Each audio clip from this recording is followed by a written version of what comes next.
জয় হিন্দ জয় Bharat dear viewers, ওই যে একটা প্রবাদ আছে না, এক ফুল দুই মালি, কিন্তু আজকের বাংলাদেশের ক্ষেত্রে এক ফুল তিন মালি। কারণ সম্প্রতি সময়ে বাংলাদেশকে কে নিয়ন্ত্রণ করবে এই নিয়ে ভারত, চীন এবং আমেরিকার মধ্যে রীতিমতো ত্রিমুখী শক্তির দ্বন্দ্ব শুরু হয়ে গেছে। কেন বলছি কথা? কারণ ইতিমধ্যেই বাংলাদেশের নির্বাচনের ফলাফল প্রকাশিত হয়েছে।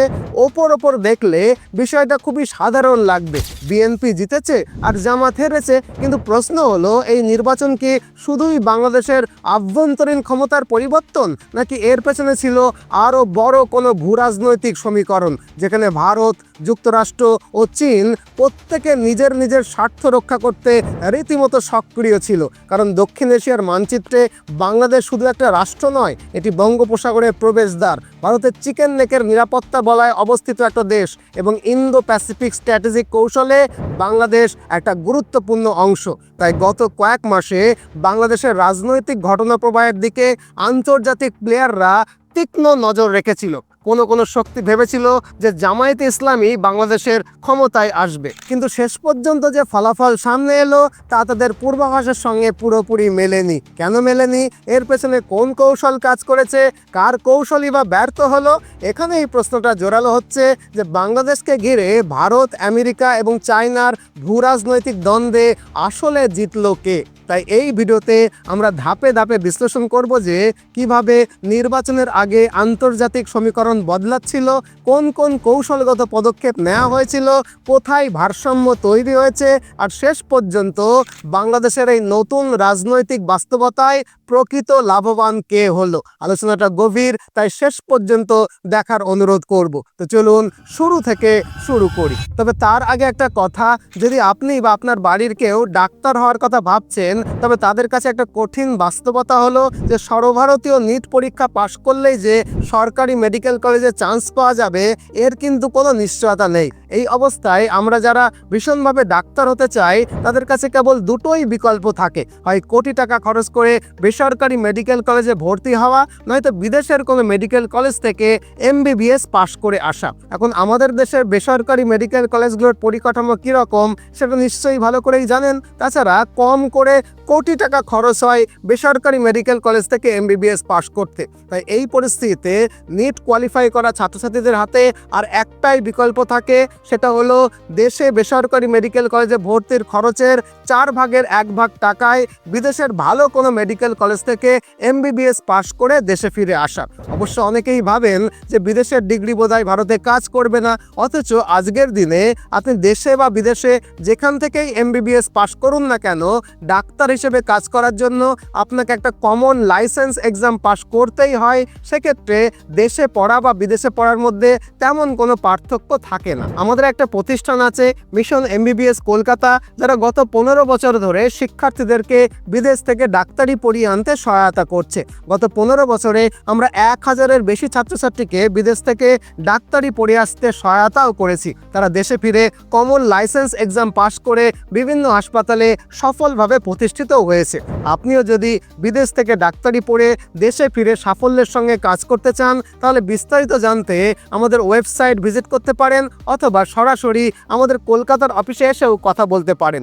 যোগাযোগের তথ্য এবং ঠিকানা পিন কমেন্টে এবং ডেসক্রিপশন বক্সে দেওয়া আছে। তো চলুন এবার মূল আলোচনায় ফিরি। দেখুন, আলোচনার শুরুতেই আমরা জানব যে জিওপলিটিক্যাল পয়েন্টস অফ ভিউ থেকে বাংলাদেশ কেন এত গুরুত্বপূর্ণ।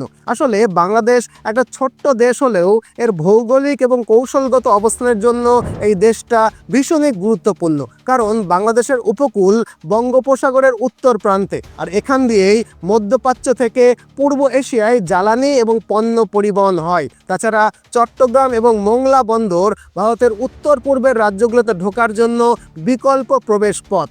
অন্যদিকে ভারতের মূল ভূখণ্ডকে উত্তর পূর্বের রাজ্যের সঙ্গে যুক্ত রাখে যে সরু স্থলপথ, যাকে চিকেন নেক বলা হয়, এই চিকেন নেকের ঠিক পাশেই কিন্তু অবস্থিত বাংলাদেশ। তাই বাংলাদেশে যদি রাজনৈতিক অস্থিরতা বা বিদেশি শক্তির উপস্থিতি থাকে, তাহলে সেটা ভারতের জন্য সবচেয়ে বেশি মাথা ব্যথার কারণ হবে। একইভাবে বাংলাদেশে তাদের পরিকাঠামো এবং সামরিক উপস্থিতির জন্য চীন কিন্তু বিলিয়ন ডলার খরচ করে ফেলেছে লালমনিরহাটে বিমানবন্দর, মোংলা এয়ারপোর্ট ডেভেলপমেন্টে চাইনিজ প্রজেক্ট ইত্যাদি ইত্যাদি। আবার আমেরিকা বঙ্গোপসাগরে তাদের সামরিক উপস্থিতির জন্য সেন্ট মার্টিন দ্বীপটাকে দখল করতে চায়, এই কথা কিন্তু বহুবার আমরা আলোচনা করেছি। ফলত বাংলাদেশে কোন রাজনৈতিক দল ক্ষমতায় আসবে এটা ভারত, চীন, আমেরিকা সবার কাছেই কিন্তু সমান গুরুত্বপূর্ণ। তার উপরে আবার অপারেশন সিন্দুরের সময় ভারত যেভাবে পাকিস্তানকে দুর্মুষ করেছিল, তাতে দক্ষিণ এশিয়ায় ভারতের ক্রমবর্ধমান সামরিক সক্ষমতা নিয়ে যুক্তরাষ্ট্র এবং চীন দুজনেই কিন্তু অস্বস্তিতে পড়ে যায়। কারণ অপারেশন সিন্দুরের পর ভারত দক্ষিণ এশিয়ার একটা শক্তিশালী সামরিক শক্তি হিসাবে আত্মপ্রকাশ করছিল। এই প্রেক্ষাপটে একদিকে আরব সাগর ও বঙ্গোপসাগর অঞ্চলে ভারতের প্রভাব বাড়ছিল, অন্যদিকে ভারত ফ্রান্স, রাশিয়া, অস্ট্রেলিয়া এবং ব্রিটেন সহ বিভিন্ন দেশের সঙ্গে সমন্বয় করে ভারত মহাসাগর এবং ইন্দো প্যাসিফিক অঞ্চলে ক্রমশ নিজের সামরিক উপস্থিতি বাড়াচ্ছিল। সর্বোপরি ভারত তার নিকোবর দ্বীপপুঞ্জে শক্তিশালী সামরিক ঘাঁটি তৈরি করে একদিকে মালাক্কা প্রণালীর ওপরে নিয়ন্ত্রণ করতে চাইছিল, অন্যদিকে পুরো ভারত মহাসাগর জুড়ে নিজের সামরিক প্রভাব বাড়াচ্ছিল। এখন ভারত মহাসাগর এবং ইন্দো প্যাসিফিক অঞ্চলকে ঘিরে আন্তর্জাতিক প্রতিযোগিতা দীর্ঘদিনের, আর এই অঞ্চলে ভারতের ক্রমবর্ধমান প্রভাব বিস্তারে আমেরিকা এবং চীন দুজনেই ভয় পেয়ে যাচ্ছিল। আর এই প্রেক্ষাপটে ভারত মহাসাগর এবং বঙ্গোপসাগর অঞ্চলে ভারতের এই অগ্রযাত্রাকে সীমিত রাখার জন্য আমেরিকা যে কোনো মূল্যে বাংলাদেশকে নিজেদের নিয়ন্ত্রণে রাখতে চাইছিল। ফলে যুক্তরাষ্ট্র বাংলাদেশে এমন একটা দলকে ক্ষমতায় আনতে চাইছিল যারা তাদের নিয়ন্ত্রণে থাকবে। কিন্তু সেই সময় মার্কিন বিশ্লেষকরা মনে করছিল যে মোহাম্মদ ইউনূস এবং তার নেতৃত্বাধীন ছাত্রদের দল এনসিপি কোনোভাবেই ক্ষমতায় আসতে পারবে না। আবার আওয়ামী লীগ কার্যত নির্বাচনী প্রক্রিয়া থেকে দূরে ছিল।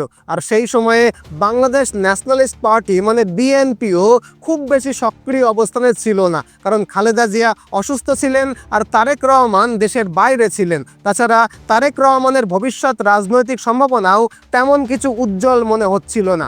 এই প্রেক্ষাপটে যুক্তরাষ্ট্র বাংলাদেশের জামাতে ইসলামীর ওপরেই তার বাজি ধরে।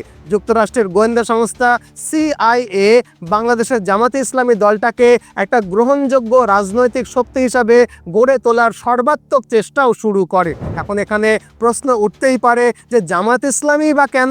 বিশ্লেষকদের মতে গত 15 থেকে 20 বছরে জামাত ইসলামী সরকার পরিচালনার কোনো প্রত্যক্ষ অভিজ্ঞতা ছিল না, আবার তাদের প্রশাসনিক দক্ষতা নিয়েও কিন্তু প্রশ্ন ছিল।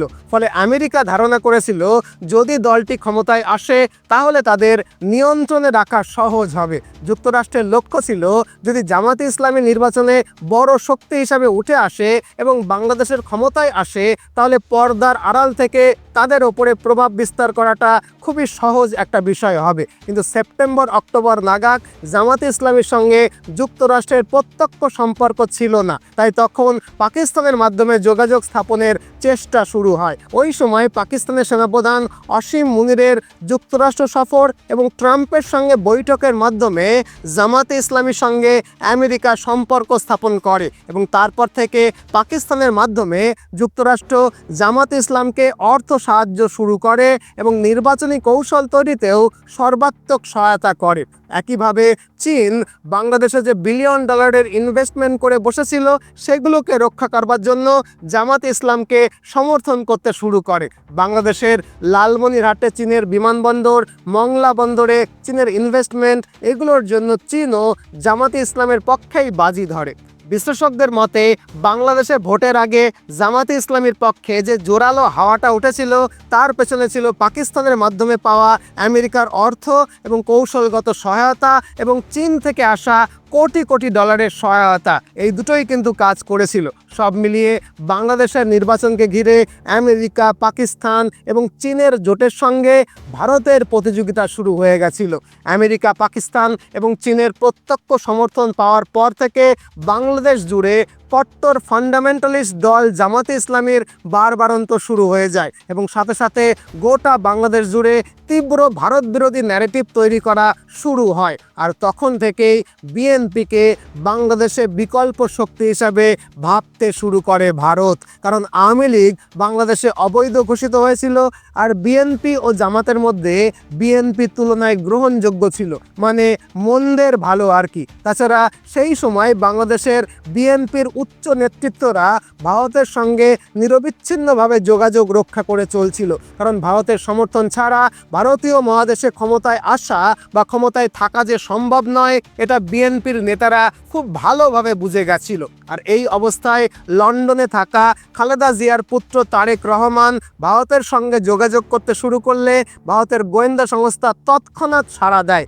এবং তখন থেকেই কথাবার্তা শুরু হয়ে যায়। আর এরপরে খালেদা পুত্র তারেক রহমান বাংলাদেশে ফিরে আসার পর থেকেই পরিস্থিতি দ্রুত বদলাতে শুরু করে। এমতো অবস্থায় ভারত বাংলাদেশের অভ্যন্তরে দীর্ঘদিন ধরে গড়ে তোলা এজেন্ট এবং অ্যাসেটদের কাজে লাগাতে শুরু করে।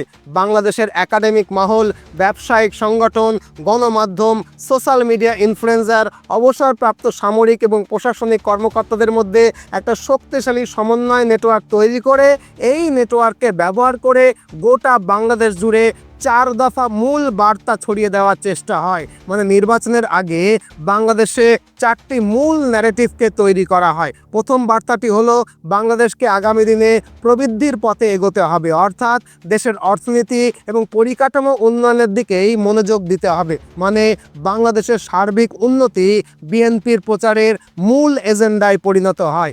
দ্বিতীয়ত, বিনিয়োগকারীদের আস্থা নিশ্চিত করা এবং বাংলাদেশ জুড়ে ব্যবসা বাণিজ্য এবং বিনিয়োগের আবহাওয়া তৈরি করার কথা বলে বাংলাদেশের ছোট বড় সব ব্যবসায়িক মহলকে বিএনপি নিজেদের পক্ষে নিয়ে আসে। নির্বাচনের আগে বিভিন্ন ব্যবসায়িক ফোরাম, যেমন বাংলাদেশ চেম্বার অফ কমার্সের রিপোর্টে বলা শুরু হয় যে দেশে স্থিতিশীল রাজনৈতিক পরিবেশ থাকলে বিদেশি বিনিয়োগ দ্বিগুণ হতে পারে, যেটা কিন্তু বিএনপির পক্ষেই যায়। তৃতীয়ত, 2024 সালে যুব আন্দোলনের পর যে অস্থিরতা তৈরি হয়েছিল বাংলাদেশ জুড়ে, তা ধীরে ধীরে ক্লান্তির পর্যায়ে পৌঁছেছিল। এই প্রেক্ষাপটে বাংলাদেশের মানুষ একটা স্থিতিশীল সরকার চাইছিল। বিএনপি তার নির্বাচনী প্রচারে সবসময় একটা স্থিতিশীল সরকার দেওয়ার প্রতিশ্রুতি দিয়ে যাচ্ছিল।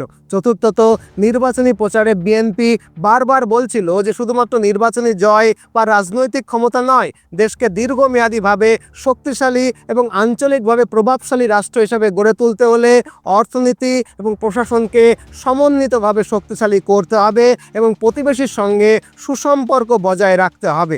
নির্বাচনী প্রচারে এই 4 দফা বার্তা দেওয়ার সময় সরাসরি জামাতে ইসলামীর নাম উচ্চারণ বা প্রকাশ্য বিরোধিতা না করেই বিকল্প একটা ন্যারেটিভকে তৈরি করা হয়। আর এরপরে ভোট ইঞ্জিনিয়ারিংয়ের আওতায় বাংলাদেশের সব সংখ্যালঘু সম্প্রদায়ের ভোটকে বিএনপির পক্ষে আনা হয়। আর তারপর তারেক রহমান আওয়ামী লীগের সম্পর্কে মন্তব্য করেন যে তিনি চান আওয়ামী লীগের নেতারা, এমনকি শেখ হাসিনার পুত্রকন্যারাও বাংলাদেশে এসে অবাধে নির্বাচনে অংশ নিক। তারেক রহমান আরও বলেন যে তিনি ভোটে জিতলে আওয়ামী লীগকে বাংলাদেশে ফেরার ব্যবস্থা করে দেবেন। আসলে এটাও ছিল ভোট ইঞ্জিনিয়ারিংয়ের একটা মোক্ষম চাল। ফলত আওয়ামী লীগের ভোট ব্যাংক বিএনপির পক্ষে এককাট্টা হতে শুরু করে। এরপরে ভোটের দিন ঘোষণা হলেই শুরু হয় মাইক্রো ভোট ম্যানেজমেন্ট। এই মাইক্রো ভোট ম্যানেজমেন্টের আওতায় বুথ পর্যায়ে বিএনপির ভিত্তিকে শক্ত করতে প্রচুর টাকা খরচ করা হয়। এভাবে ভারতের নিখুঁত ভোট ইঞ্জিনিয়ারিং,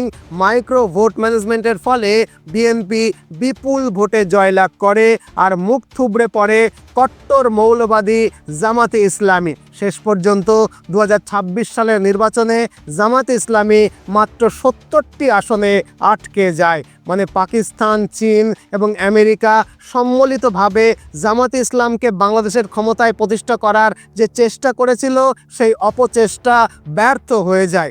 বাংলাদেশে ত্রিমুখী শক্তির লড়াইয়ে জয়ী হয় ভারত। তবে ভূরাজনীতি কখনো সরল সমীকরণে তো চলে না।